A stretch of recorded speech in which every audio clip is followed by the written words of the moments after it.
Next in the dialogue is the conversation with the slave. This is actually probably the most famous part of the dialogue. But of course the passage is a little strange. Socrates has the conversation with the slave in order to prove the theory of recollection to Meno. The slave would not have been taught geometry. So if Socrates can show that the slave has geometrical knowledge, then it will prove the theory of recollection because the knowledge, or at least the ideas, must have been inside him from birth if they were not taught to him. But how are we, the readers, supposed to take this passage? After all, the slave boy isn't real. Plato can write the character to say and do anything he likes, so the slave boy having geometric knowledge at the end of the conversation doesn't provide evidence of anything to the reader. I think the function of this part of the dialogue is to give us an example of the Socratic method in action. But this time with Plato pointing out how the theory of recollection works to make sense of how the Socratic method works. So they begin to talk about what it would take to double the area of a square. What the slave tries first is to say that to double the area of a square, you just double the length of the sides of the square. Socrates shows this doesn't lead to a doubling, it leads to quite a bit more than a doubling of the area of the square. Now, I do want to point out that while all of this is pretty basic geometry now, it was fairly advanced stuff at Plato's time. You might be thinking, I learned about this stuff my sophomore year of high school, how hard could it be? Well, this dialogue was written before any of the major works of geometry were written, before most of the great discoveries by the Greeks in geometry were made. Euclid, the great geometer of Greek history, like I said, hadn't even been born yet. So Plato is, from his perspective, asking the slave an incredibly hard question. Plato might also have been showing off to his audience his own cutting-edge mathematical knowledge. Socrates performs the Socratic method on the slave, and the slave eventually sees that his original answer was wrong. And he goes on to give different answers, and eventually getting the right answer. Now, throughout history, many people have thought Socrates was basically giving the slave the answers by asking very leading questions. I'll let you make up your own mind about that. But what is true is that Plato included this in the dialogue as a defense of the Socratic method. When he has Socrates say to Meno, is that the slave in the beginning thought he knew the correct answer, and the employment of the Socratic method showed him that he was wrong, and that he wasn't thinking about things properly. So the slave went from being wrong, but confident he was right, to thinking he didn't know the answer to the question at all. And Plato has Socrates ask Meno several times, hasn't this helped the slave? Hasn't the Socratic method made him better off by convincing him that he did not know what he thought he knew? When he thought he knew the answer, but really didn't, he had no motivation to search for the answer. But now he knows that he doesn't know the answer to the question, and because of that, he's willing to go look for an answer. And this is at least a partial defense of the Socratic method, because it is the Socratic method that is, in a sense, on trial in this dialogue. What seems to be behind the writing of the dialogue is the fact that Plato at a certain point realized what the real Socrates might not have, which is that there were some assumptions implicit in Socrates' use of the Socratic method, and that some of those assumptions might be problematic. And so the theory of recollection, along with this idea that the value of the Socratic method is to get rid of false beliefs, so they are motivated to seek out the truth, is Plato's attempt to defend the Socratic method. It is his attempt to say that it is a useful method to use to inquire, although perhaps not the only one.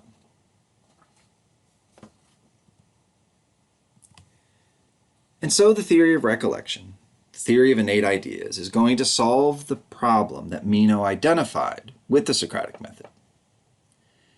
What the theory of recollection does is guarantee that no one is ever in the situation that Meno thought he was in when he made his challenge that led to the Meno's paradox, the situation of having no idea at all about what virtue is. Meno believed this because he had just had the experience of being shown by Socrates that what he thought he knew about virtue wasn't really knowledge at all. Meno then, in a sense, overcompensated, moving from being overconfident about his knowledge to being, in a sense, underconfident. He thought that he had nothing to work with when it came to looking for a definition. And so Plato has Socrates show him that this is not so. But the theory of recollection says that everyone always has some true beliefs about the concepts they used, because we are all born with these true beliefs.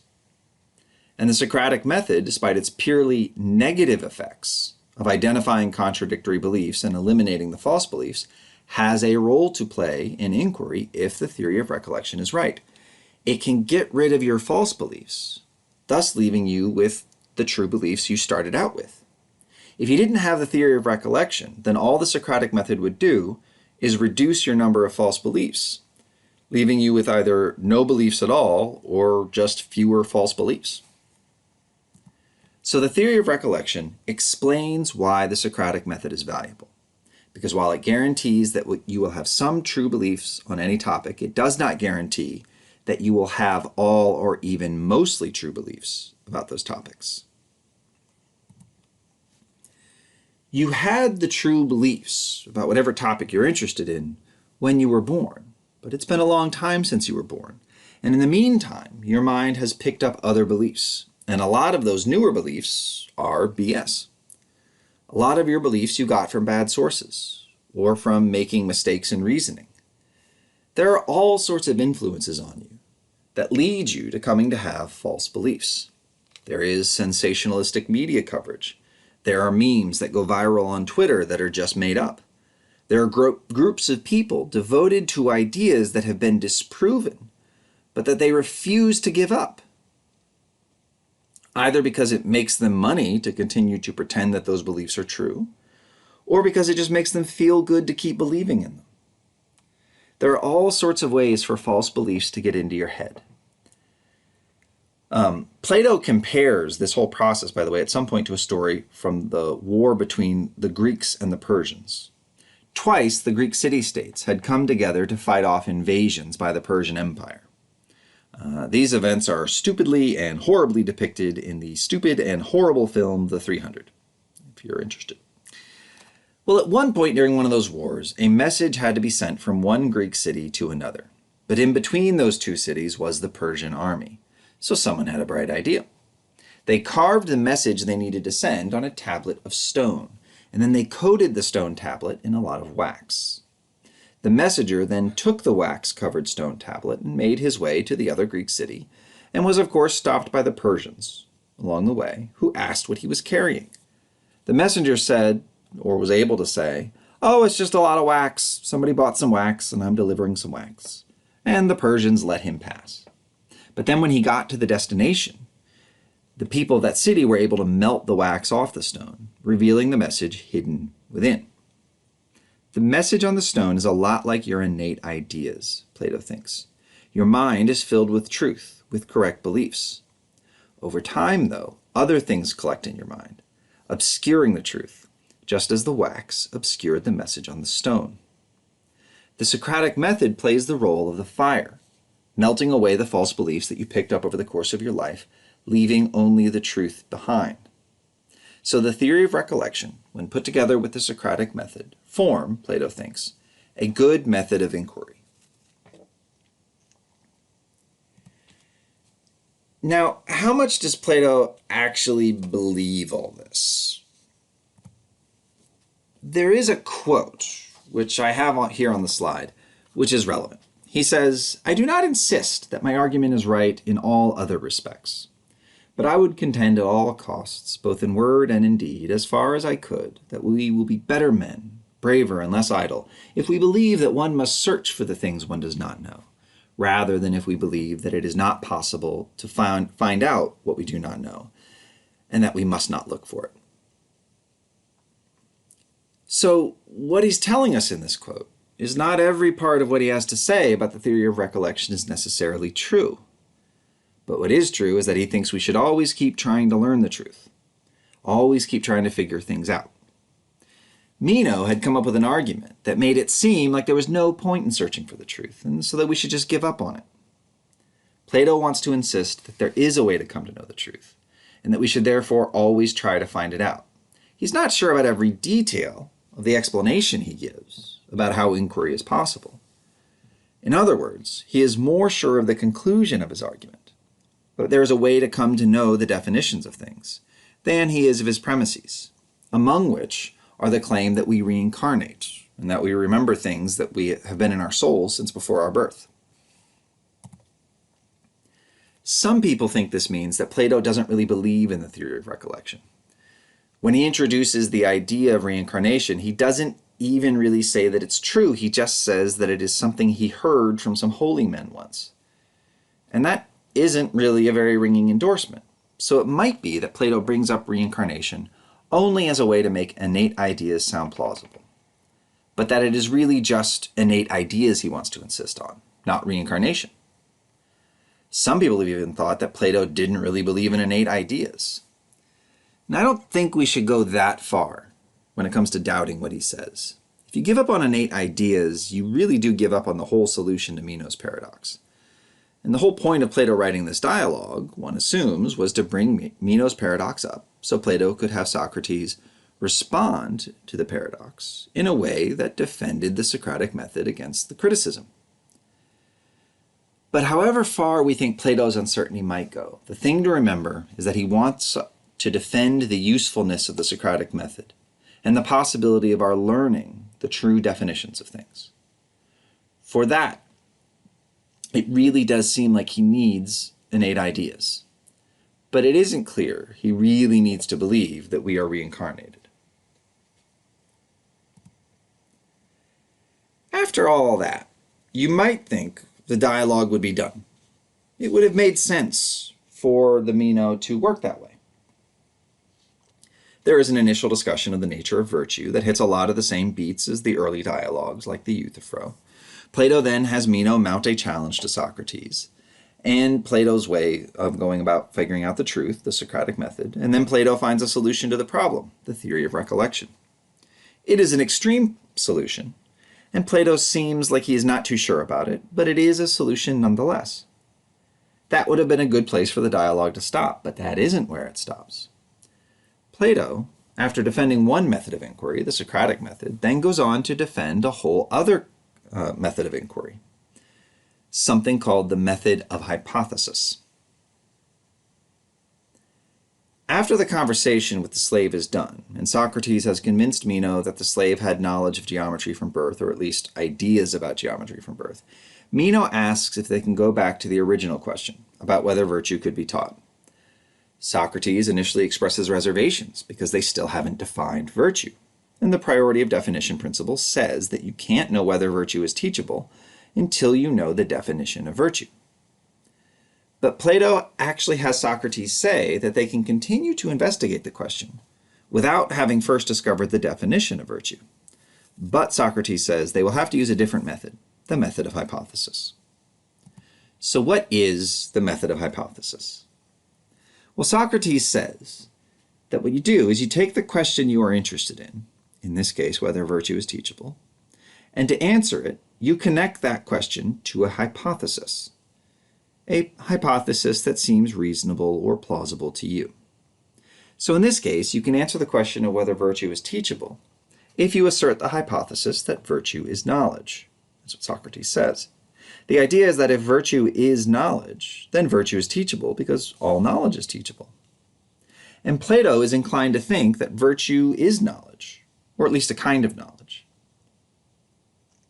Plato goes further by showing how you can derive the claim that virtue is knowledge from the hypothesis, the more general hypothesis, that virtue is good, along with the claim that all good things involve knowledge, which is something that Plato accepts. So what is going on here is that Plato says that even if you don't have the definition of X, you can still come to have greater knowledge of X by taking general principles that seem plausible to you and connecting them by argument to the question you want answered. So in this case, it seems right to say to Plato that virtue is good, so therefore virtue must be some kind of knowledge, so therefore virtue should be teachable because all knowledge is teachable. The question is, though, how do you know whether your hypotheses are true? I mean, after all, some general principles might sound right to you, or to Plato, but how do you know they're true? Just sounding right isn't enough. Well, Plato says that what you do is you look for consistency in the consequences of the hypothesis. So you don't just look at whether the hypothesis you have come up with provides an answer to the question you are interested in. You also look at what else the hypothesis implies. So in this case, you don't just stop once you realize that the hypothesis that virtue is knowledge supports the claim that virtue can be taught. You check to see what else the claim that virtue is knowledge implies, to see whether all the things it implies are consistent. And this is what Plato does. In other words, you don't stop right after you find the first thing that makes an answer look right. You check to see whether that thing, that hypothesis, gets reasonably good answers when you apply it to other issues. So, in addition to the consequence that virtue can be taught, right, that follows from the claim that virtue is knowledge. The claim that virtue is knowledge also implies, Plato says, that there are teachers of virtue.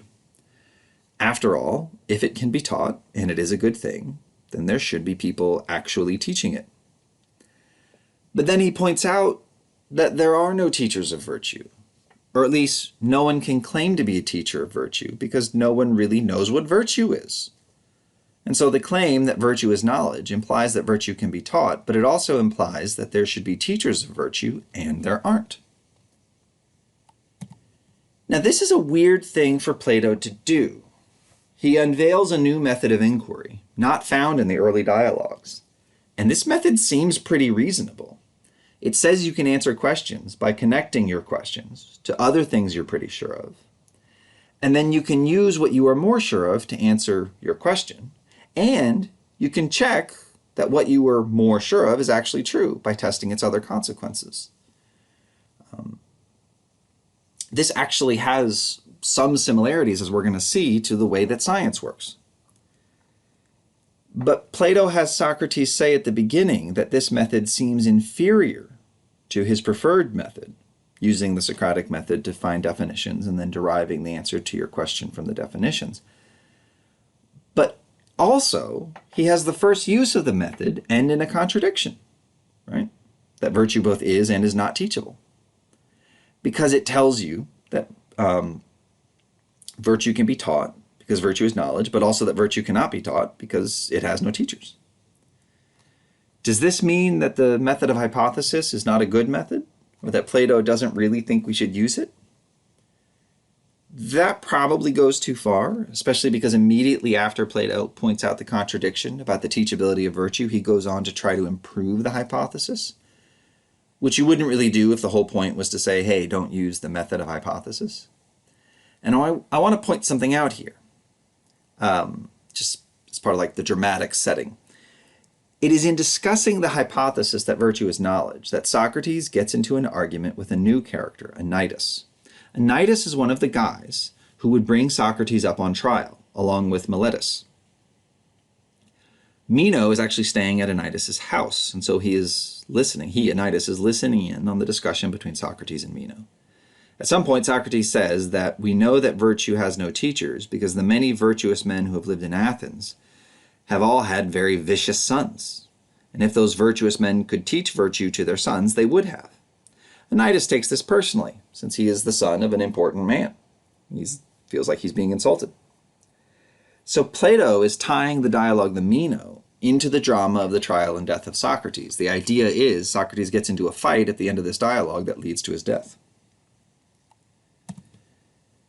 So what is the problem that Socrates identifies with their hypotheses? The hypotheses that they were using to try to solve the question about whether virtue is teachable. Remember, he said that they should investigate whether virtue is teachable by looking at claims like virtue is good and virtue is knowledge. Those were the hypotheses. If virtue is good, then according to Plato, it must be some kind of knowledge because knowledge is involved in all good things. And if virtue is knowledge, it should be teachable. But unfortunately, if virtue is knowledge, it should have teachers. But no one can be a teacher of knowledge because no one knows for sure what virtue is.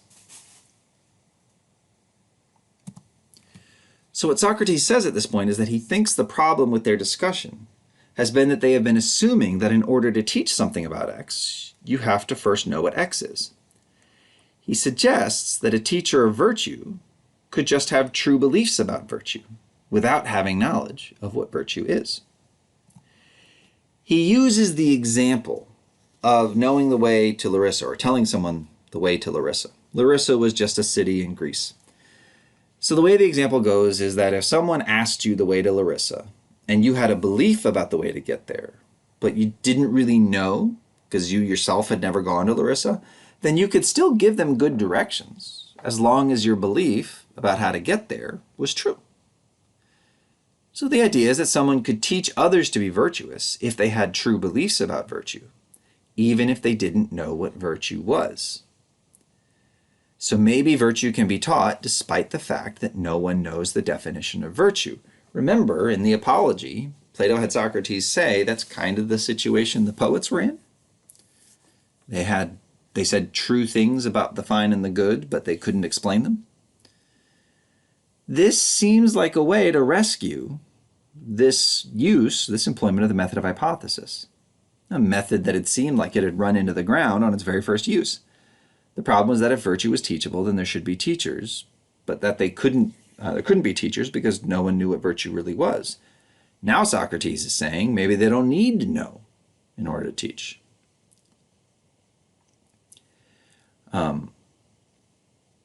And like I said, the poets are in this situation, or this is apparently what Socrates thought the situation of the poets was.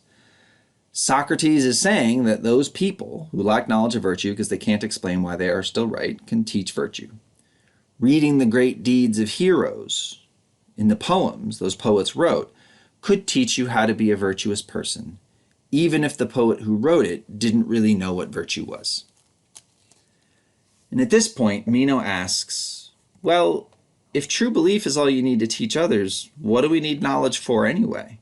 Why is knowledge so much better than true belief?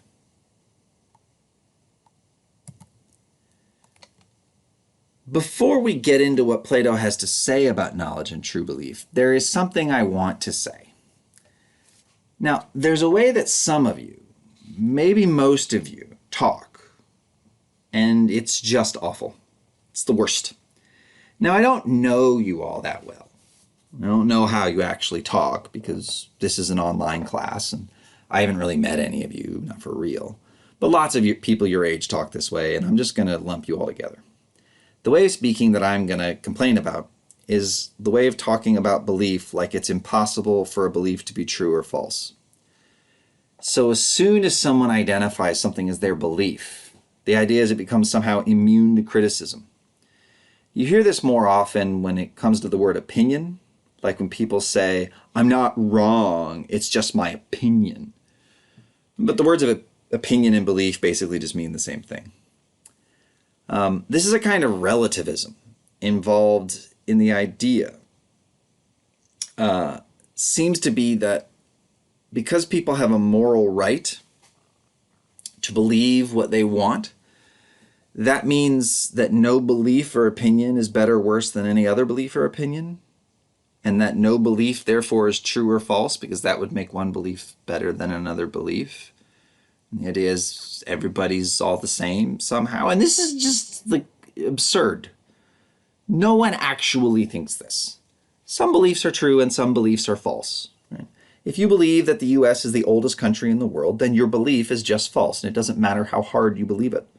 If you believe that the most recent election was stolen by Venezuelan hackers, and that the only person who knows that is a guy who sells pillows for a living, your belief is just false. And some beliefs are true. If you believe that you're right now watching a very long PowerPoint presentation, that belief is true. Beliefs can be true or false. There's another way of talking that is also quite awful, and it involves the word know. This way of talking suggests that it is possible to know things that are false. So someone might say, can't believe that Donald Trump won the election. I just knew he was going to lose. A lot of people said this in late 2016. But the thing is, they didn't know he was going to lose. They didn't know he was going to lose because he didn't lose. You can't know things that are false. You can only know things that are true. So if I claim that my car is outside, that's my claim that I have that knowledge is only correct if my car is actually outside.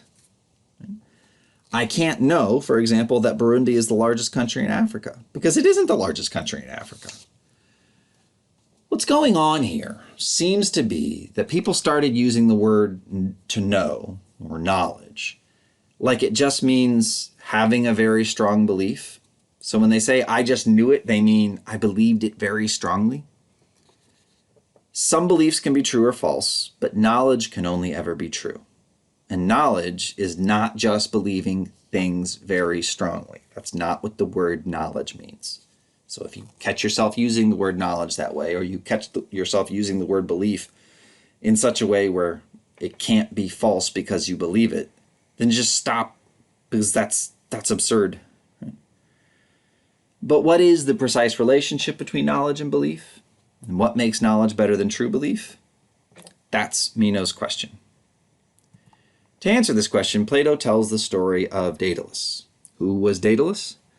Well, you might have heard of the story of the Minotaur, the half-man, half-bull creature that once upon a time was supposed to have lived on the island of Crete.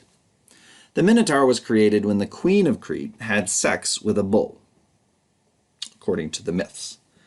This was supposed to be a punishment from the gods, a punishment for the king of Crete, but it seems actually more like it was a punishment for the queen, because that sounds awful. But anyway, the Minotaur was her son and was half man and half bull. The king of Crete had him locked away inside a maze that no one could find their way out of. You don't know why he didn't just kill him, but whatever, it's what he did. To build the maze, the king hired the greatest engineer of his time, Daedalus. When Daedalus was done with the maze, which was called the labyrinth, the king of Crete locked Daedalus and his son Icarus in a tall tower, so that Daedalus couldn't tell anyone how to get out of the labyrinth. Because the king of Crete's plan was to, force every city in Greece to send their sons to be eaten by the Minotaur. Daedalus eventually invented wings that allowed him and his son Icarus to fly out of the tower, again, according to the myth.